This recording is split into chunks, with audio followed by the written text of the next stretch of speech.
Hey, it's Rick Miller, and this is Xing the Gap. In this episode, I'll be speaking with Steve Anthony and Malaika Astorga. For Canadian Gen Xers like me, Steve Anthony is a household name as one of the early stars of much music. If you're listening to the audio version, you'll have to imagine the mullet. Steve then cut his locks and spent the next decade hosting CP24 Breakfast, helping it become the #1 morning TV show in Canada. Today, he's joined by Malaika Astorga, a Latinx BCom graduate from Concordia and co-founder of Also Cool, an online arts and music platform plus podcast. She's also a strategist for an LA-based media company and a social media consultant for a ton of artists. As three generations, we riff on Mexican Canadians in Quebec, VJs at the dawn of the internet, the Montreal-Toronto gap, how music tethers generations, how algorithms create niches, how social media changes businesses, dealing with declining relevance, taking TikTok seriously, and trying to stump a pop culture icon in a game show. Not only do I know everything I know everything you know. Xing the Gap. First, I will start by welcome you, Steve and Malaika. Thank you. Well, hi. I'm going to wax poetic here that I won't even say it's a mutual admiration society, but you are certainly one of the most talented people that I know. Thank you. The fact that you asked me on this new little venture is very flattering. Well, you've had me on your other ventures, and maybe we could start there just with a brief little intro for those of you who may not know you as well as we do. Maybe I'll start with you, Malaika. Can you introduce yourself? Tell us a little bit about your story, Sure. and maybe touch on your cultural heritage as well. So my name's Malaika Astorga. I am in the very weird generation between millennial and Gen Z, so I get a bit of both. I have worked in online publishing for about 4-ish years now. I've worked in social media for just as long. I currently work as a strategist for a media company in LA, as well as consulting for individual creatives.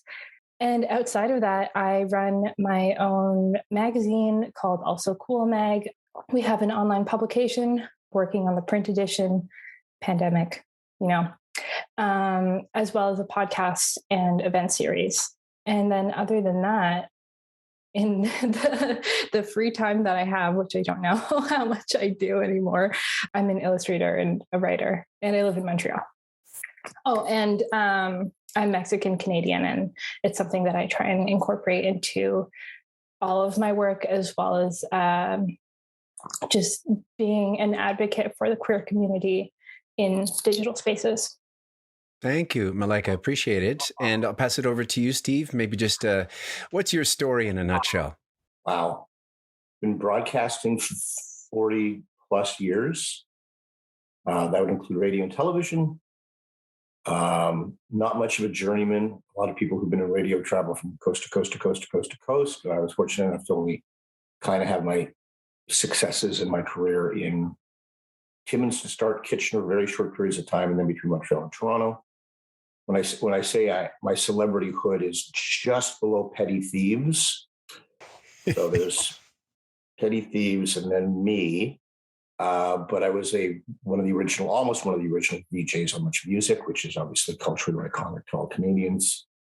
I was in the last 10 years, except I've been off TV for about 10 years as the morning show host for CP24 Breakfast, which ended up being very successful in Toronto. And if it was successful in Toronto, hence by virtue of population and viewership, the #1 show in the country, which is when we hit that mark, I decided that it was time to kind of move on to something else, only because, and this is, I won't bore you with the details, but the funny thing was I knew I had to leave because I didn't want to have to be in a particular place to do something.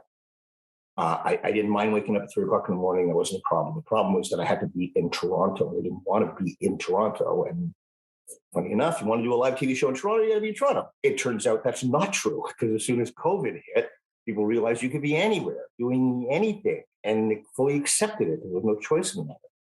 So it's kind of weird that I might still be doing that. But nonetheless, I'm out in east of Toronto on an island called Prince Edward County now. and I had a number of other ventures. I made sure for the last 5 years of my career on TV that I put my fingers in a whole bunch of different pies. And so I'm still kind of running those companies or consulting for companies, blah, blah, blah. Okay, thank you both. I'm going to pick up on the Toronto thing because I'm a former Montrealer. I was born and raised there, spent 30 years there, married, and my partner was from Ontario, so we decided to raise a family in Toronto. I know, Steve, you used to work at CJAD in Montreal. You have roots there too. And Malaika, you're based in Montreal. Mm-hmm. The first gap I want to kind of touch on is between Montreal and Toronto. And I've lived on both sides of it, but I wonder, Malaika, if you could speak from your lived experience, what is the cultural gap you perceive between those two cities? Well, so I'm actually from Ottawa, and when you're from Ottawa and you graduate from high school and you want to leave, you either have Montreal or Toronto, unless you want to go very far. And I had actually gotten into OCAD as well as Concordia, so I thought about this a lot. Right. And I'm very glad I chose Montreal, because to me, especially at the time, Montreal seemed a lot more interconnected. There seemed like a lot more community support and ability to integrate into community. There's also just the fact that it's like way cheaper, housing is more accessible. And also the fact that I grew up in French immersion, I spoke French. When I had traveled back and forth a bit more during my first and second years, I found that there's a really striking difference between people is in Montreal, the first thing people ask you is not what you do. It's like, how have you been today? What have you been up to lately? Like, it's not, what is your job? What is your social standing in relation to me? Whereas in Toronto, as in many cities where you have to work a lot, everyone's like, so what do you do? Like, I'm more interested in if we get along as people. And if you want to tell me about your work, you're more than welcome to, but I'd like to know who you are personality wise first. Yeah, that's interesting. Steve, I want to find out what you think about this, but just preface it with, I grew up in Ville-Mont-Royal in Tanimont-Royal. I was lucky enough to speak 3 languages growing up, so I felt very comfortable in Montreal. I used to think as a kid that Toronto had no trees, and now I live here. Really? You just, whatever, you grew up with these stupid blinkers. I had a lot of blinkers when I was a kid, right? And so I grew up thinking that Toronto didn't have a soul, and I now live here in a neighborhood in Toronto, right near the subway, and it's a great place to live. It truly is a great place to raise kids. So I've broken through a lot of that stuff. Steve, you've been on both sides. Now you've sort of fled Toronto-ish. Yeah. What do you think about this? Despite the fact that I have not lived and worked in Montreal since 2002, I still refer to it, and maybe it's just me my loyalty. I still refer to it as home. I still say still have family in Montreal. I'd say, okay, I'm coming home. And I refer to it that way. I guess that extends to things like, if you're from Montreal, genetically, you have to be a Habs fan. There's no option, as much as you could be in Toronto. Or an Expos fan. Sorry, I was an Expos fan. Right. I also found a growing animosity between Anglos and Francophones that I just became resentful of. I mean, I could live in it, I could work in it, I could function in it. I just thought it unnecessary. And I understand cultural swing. I understand how the pendulum of Anglo versus Franco, and how Anglos were in control of Quebec for the longest time. It made no sense. So the pendulum was way over here, and then whatever it was, the PQ got into power. And from there, the pendulum just swung way over here. Instead of it should have kind of come back and done this balance thing, and that's what pendulums do. It just stayed way over here. You know what, Steve? I'm going to bring it to Malaika, because you said you're Mexican Canadian. You have there's another component to that the Anglo-Franco debate, and we're not going to solve les deux solitudes in this podcast. Like, based on what Steve has said and what your current experience of Montreal is, as someone who's younger, as someone who identifies as queer, as someone who identifies as Mexican Canadian, Quebec gets a bad rap outside of Canada sometimes for celebrating only la différence québécoise and not being as accommodating to otherness. How do you feel about that? Well, I think it's certainly true. That's not to say that there aren't efforts to try and like subvert that in different ways. But I mean, I don't know that many other Mexican people here. I don't think there is like any representation of us generally. I'm like, where are they? Like, I want, like, whenever I find another Mexican person, I'm like, you are going to be my friend, because I don't know where we are. Any other Mexican Canadians in the room? Wow. Yeah, seriously. And when we find each other, we're like, oh my God, wow, hi. Montreal and Toronto. The rivalry goes way further than the Habs and the Leafs. With their different colonial roots, they seem to have different ways of viewing cultural diversity. Montreal takes after France, where being Français, liberté, fraternité, égalité comes first, before any particular ethnicity. It's a bit like the American melting pot, which is no surprise because both of those republics were born out of revolution at around the same time. Toronto, however, with its British colonial heritage, is less of a melting pot and more of a cultural mosaic. I'm not advocating for one or the other. Both have sucked in their own systematically oppressive ways. I'm just saying that there are things that divide us and things that connect us. And if you grew up in Canada in the 1980s, what connected young people, no matter which city you lived in, were music videos on TV. You and your peers like Erica M., Christopher Ward, Michael Williams, Master T, not to be confused with Mr. T, other 80s icon, but like you guys were... They're the same person. You guys were these, as you kind of said, that you're, low-level celebrity under petty thief. But to me, yes, you were icons. And can you tell us a little bit about like that? Do you see yourself as a cultural pioneer a little bit back then? Or were you like, what the fuck was I doing? No, both. The latter. What the fuck was I doing? In retrospect, if we collectively were to do what we did then, now it would be old hat, uninteresting, uninspiring. I mean, literally, when we started, it was the roots of the internet. I mean, really nothing. I mean, it was a big deal when we got email in the offices. Okay, so just to put that in context. So anything that happened, anything that we did was interesting to people who were watching. Anything. Like, I'm going to go and take cabbages and throw them into a fan, and we'll just do that on TV. And to somebody's home, they would go, "Wow, that was cool! He threw cabbages into a fan on TV." Okay, you know what we're going to do tomorrow? We're going to throw orange peels into a fan. Yeah. So we could get away with anything, and it would be interesting. The other part was that there was no outlet for people to see who their favorite artists were, and Much Music facilitated that. So all those people that they heard on the radio, all of a sudden they got to see, they got to do an interview, they got to see their videos, became integral. I mean, who really wants to see a Aha Take On Me video again? But the first time you saw it, you went, wow, this is art. This is so great. This is so wonderful. It was so influenced you. And it wasn't just a song on the radio. You actually got to see what they look like, got to do. And they came in for an interview about the video when it was launched, and it was a big deal. And all of a sudden, there was this tether between all Canadian youth. There was this cultural thread, coast to coast, of young people from 6 years of age to 25, much launched in 84, 85, something like that. That is to this day tethered.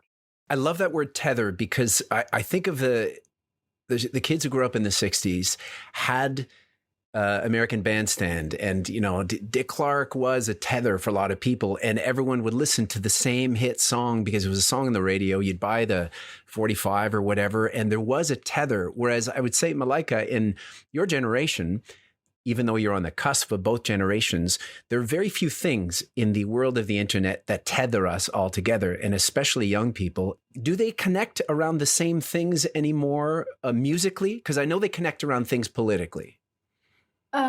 Yeah, definitely. It just happens in really different ways.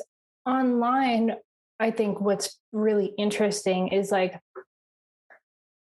So you platform to platform, but then you also have all of the individual algorithms. And what we've kind of gone from is like a chronological feed to hyper specific algorithms that kind of put you in your own echo chamber of stuff, which most of the time actually does not turn out very well. But I have found on TikTok in particular, my algorithm is scary. Like I work in social media, it's my job, I get it. I don't like it.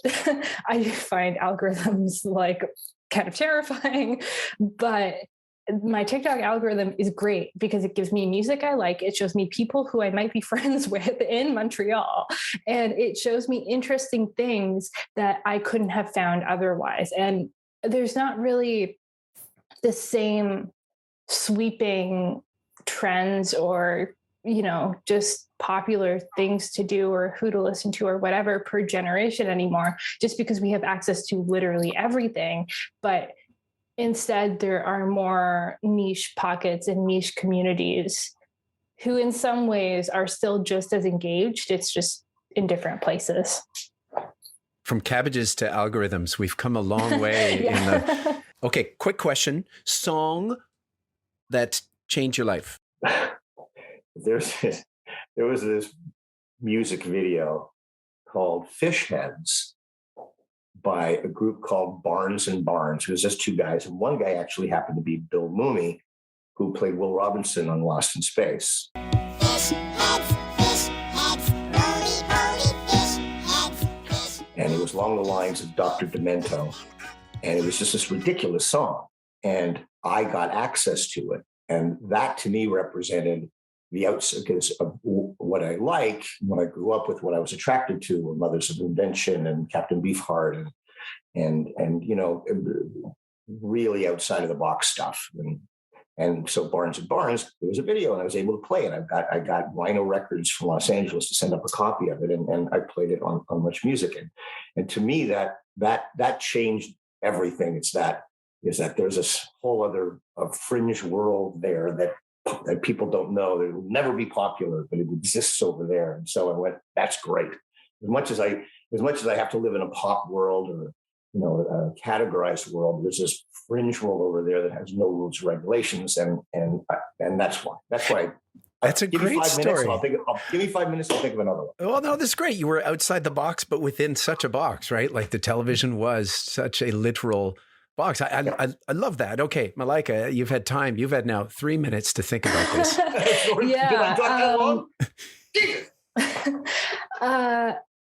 So I kind of wanted to pick something cooler or maybe more underground, but honestly, Paramore's Brick by Boring Brick music video.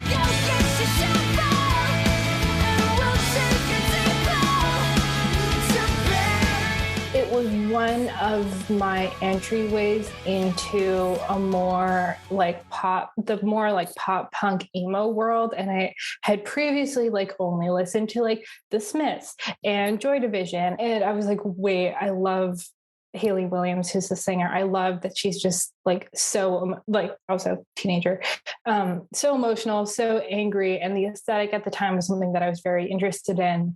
And also just led me into this world of so many other musicians. It feels like a very, I don't know, just close to my heart kind of community. Music. It hits us close to the heart and the brain. In This Is Your Brain on Music, neuroscientist Daniel J. Levitin, who teaches at McGill in Montreal, writes how music is much more than just entertainment. From an evolutionary perspective, music was a force that helped bond early human societies together, and it still does. It's no surprise that in the 1990s, at the dawn of the internet, it was music that millennials wanted to share on peer-to-peer or P2P networks like Napster.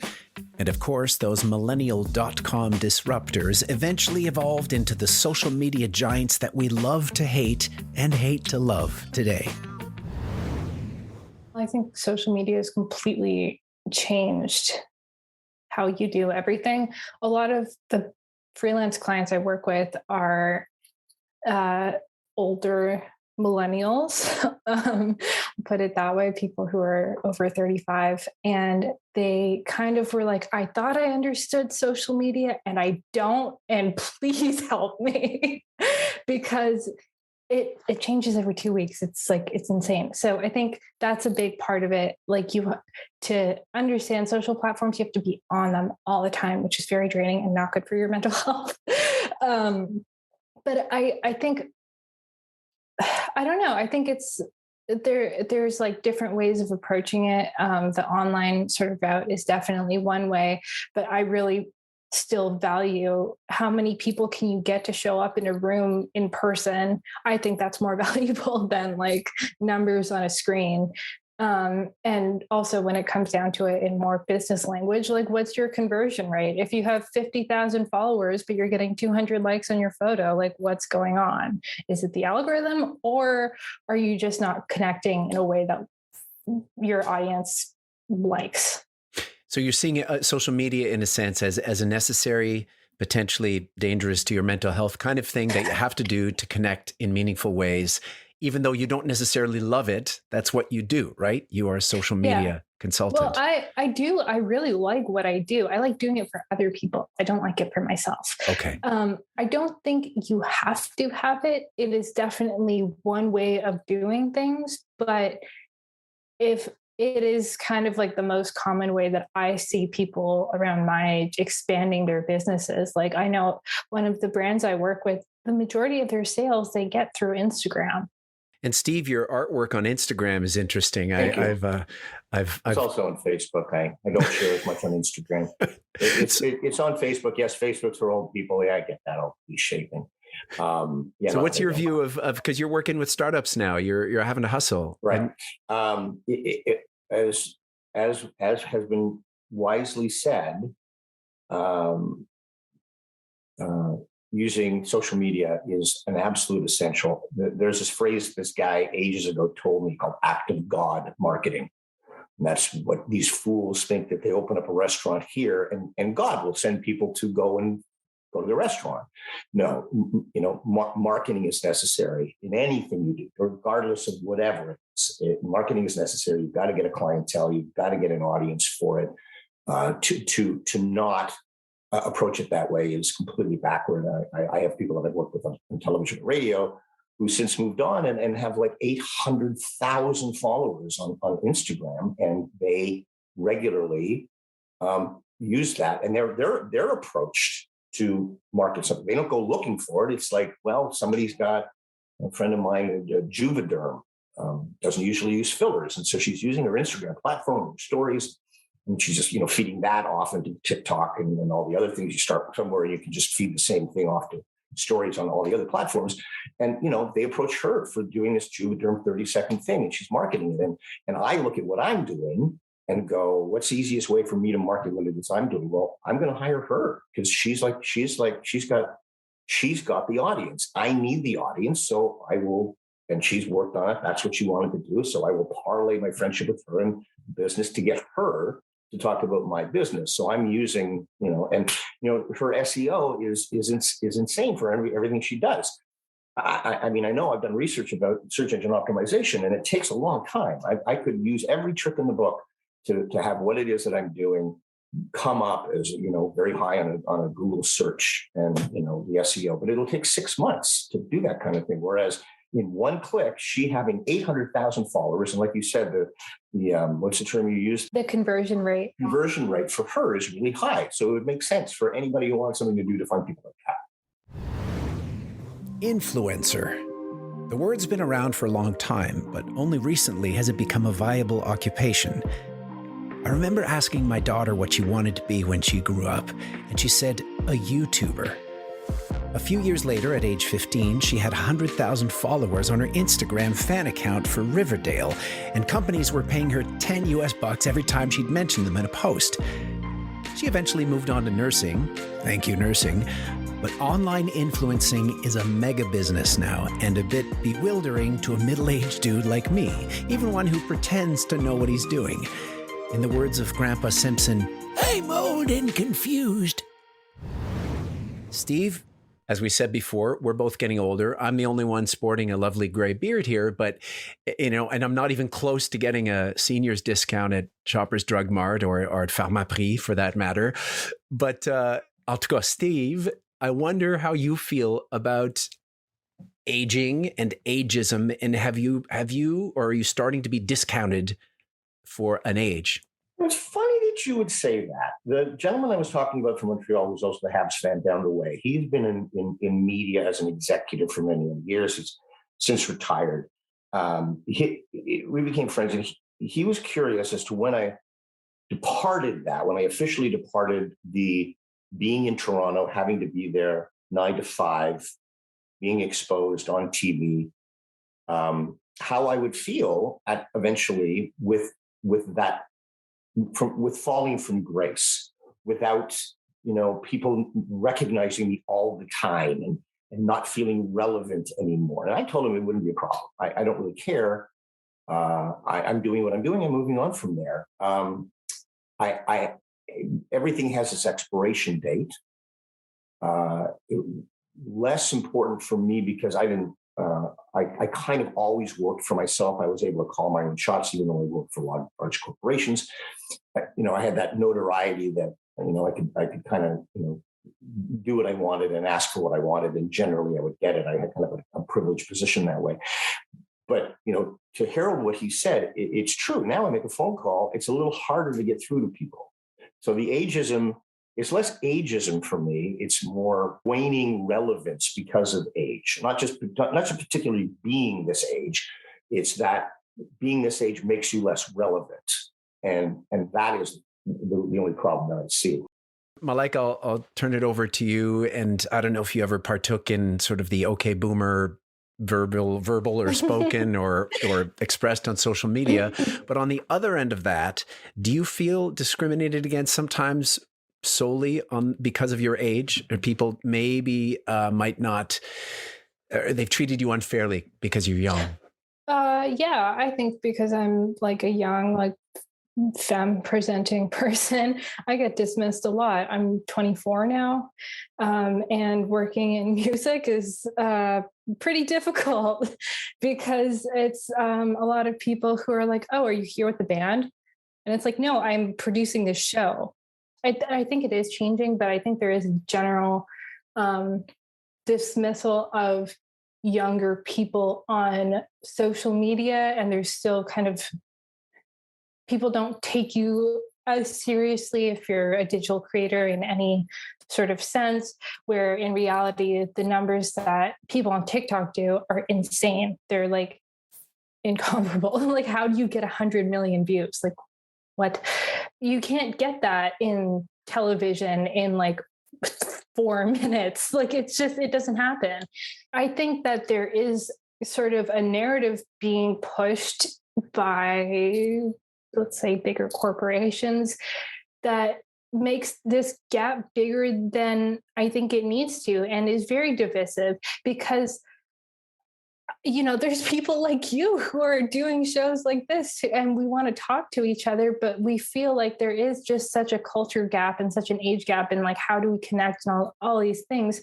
But it's a marketing technique, honestly, to be like, oh, these generations are so different. Let's pit them against each other. You're right on about I think the generational distinctions are mostly marketing, and they're meant to put us in even smaller boxes. And social media, the analytics and the metrics and all of that are not about opening, they're about closing. And yes. But in the spirit of, putting generations together, that's a perfect segue to this stupid game show I'm going to play right now, which is called The Generation Gap.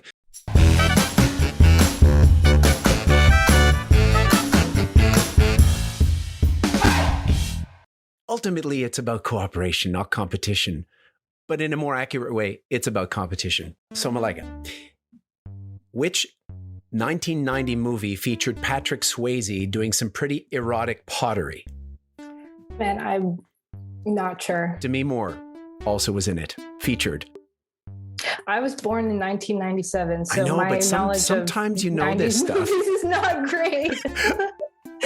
But okay, Steve, easy one. Ghost. Okay, I'm going to whistle a theme song from a famous TV show.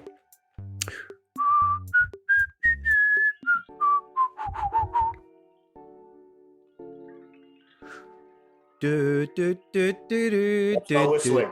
That's not whistling. I know. I'm just like, maybe my whistling didn't make it through the Zoom algorithm. A famous animated TV show still on the air after 69,000 years. Steve Anthony? Simpsons. Okay. Simpsons. All right. That's okay. So I won't go deeper than that. I see that I'm going to have to throw you some softballs here, Malaika. I also never really watched The Simpsons for some reason. That's okay. It's a just so you know, not my generation, but their cultural touchstone are quotes from The Simpsons and scenes and Seinfeld. Yep. Yeah. Absolutely. And Seinfeld, remember that episode of the Seinfeld when? Yeah, I know. Oh, yeah, The Simpsons. Yeah. I'm of that age, and I'm sorry about that. And Steve, I'd say that, like Steve Anthony, Seinfeld left the air at the top of their game, right? Thank you. Was one. There you go. Thank you. Yeah, thank you. Okay, maybe more politics here. Name a female British prime minister. Oh. Hint: there were two. One more Oh my recent. God, I'm like remembering her name, but I'm remembering it wrong. The Iron Lady. Yeah, I know. Yeah, but Was Margaret. I want to. No, I'm going to say it wrong. I'm like, I don't. I'm not even going to give this to Steve. Okay, just say it wrong. Say it wrong. Yeah, no, yeah. because I'm thinking of an author instead, and I know Not it's Margaret wrong. Atwood. No. Yeah, I know. That's who I'm thinking of, but I know that it's wrong. Okay. No. Most people don't know this. She was actually the Prime Minister of England for a very short period of time, Margaret Atwood. No. So No, but Margaret Thatcher and Steve, who's the more recent one? The last few years. You have me. Boris Theresa Johnson May. is a lady. Isn't Boris Johnson He's a got woman? hair that could be construed sometimes in a bit of a bizarre. Kim Campbell? Oh, no, that's Canadian. I don't Our know. one Canadian Prime Minister, by the way, Malaika, Kim Campbell, for a very short period. Okay, you're gonna get this. What does side A and side B mean? This is a bit of a music thing. Of a record. Nice. Like, yep. Yeah. Perfect. Side A. Okay, there's your first point here. What is a banana bike? Oh, is it one of the bikes that like swoops Yeah, it has down? a seat like that. Yeah. What is a TV dinner? It's like a microwave dinner that I assume, eat in front of the TV. Yeah, there you go. Okay, name a Madonna song. Oh my God. This is horrible. Now all of the Madonna songs have left my brain. Like a Virgin. There you go. Okay. And finally, name a dance fad from the 20th century. Um, I'll give you a hint. Come on, baby. That was the first one you gave me right now. Does the twist Yeah, count? there you go. I was going to do it, but my green screen's getting all weird. Okay, good. Clap, clap, clap, clap. Studio applause. Steve, Anthony, what was the first video ever played on MTV? Not much. Was it Video Killed the Radio Star? Yes. Bonus points by One Hit Wonder. Yeah, no. I can't remember. The Buggles. Buggles, right? MTV did not play this famous recording artist's music videos until the label CBS threatened to pull every other artist off the air until MTV finally played Michael Jackson. Michael Jackson's Thriller. They would not play it. Okay. Which brand has recently paired up LGBTQ plus icons Lil Nas X and Elton John for their ad campaign? Oh, Uber Eats. Uber Eats, yeah. What? What Disney TV show made Selena Gomez famous? I don't know. Malaika, do you know this? Wizards of Waverly Place, I think. There you go. Bonus What was point. it? Wizards of Waverly Place. Yeah. What TV show made Miley Cyrus famous?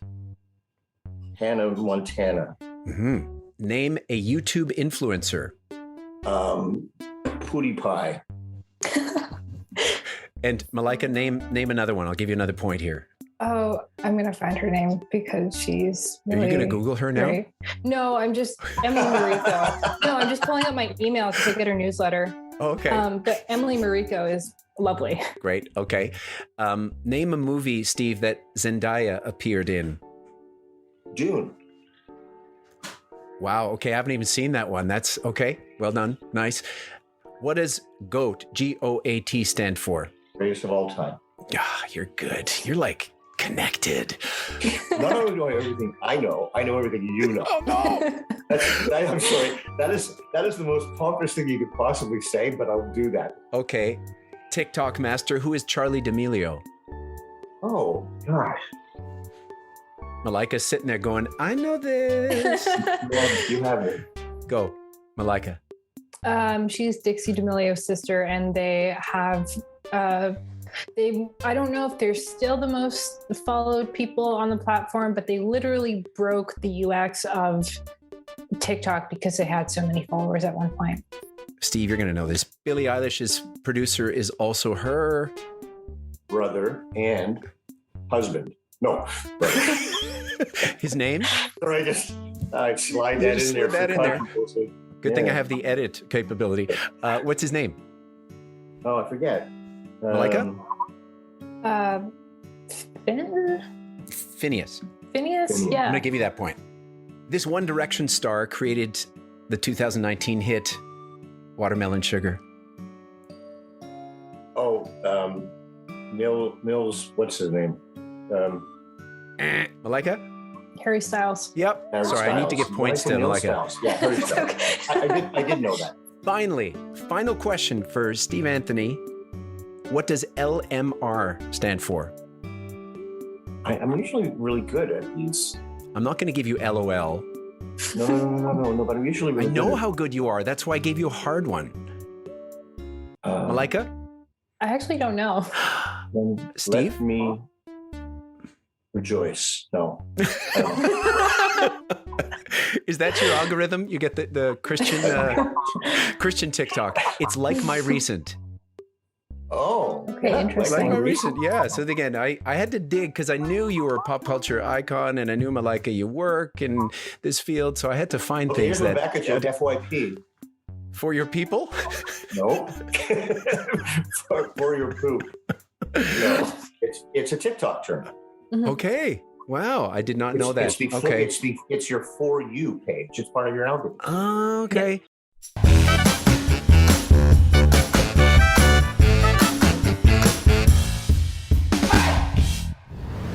This has been wonderful, and I'm sure exhausting for both of you. And I really appreciate you both. So thank you, Malaika. Thank you, Steve, for taking part in this. Thank you so much. It's been And great talking to you both. Rick, you'll fix it in the mix. I certainly tried to fix it, and I hope you liked the mix. Thanks to Steve Anthony and Malaika Astorga, my intergenerational guests today. I'm Rick Miller, and I wrote, recorded, and edited this episode with multimedia from my team at Cadoons. For more about our onstage and online projects, visit cadoons.com or boomtheshow.com. Thanks also to my partners on this podcast, Leap, an online community where life experience meets innovation, created by CABI, the Center for Aging and Brain Health Innovation. For more info, visit cabi.com/leap. And thank you, my listeners, for helping this project grow so quickly. Please tell someone about this or other episodes you liked and send any questions, comments, feedback to me. It's hugely valuable to hear from you, and I promise I'll respond to everyone except a bot. You can find me at Rick Miller Actor on Twitter or Instagram, or rickmiller.ca. And hey, in a polarized world, you have a choice. Build a wall or build a bridge. Build bridges, not walls. Xing the gap.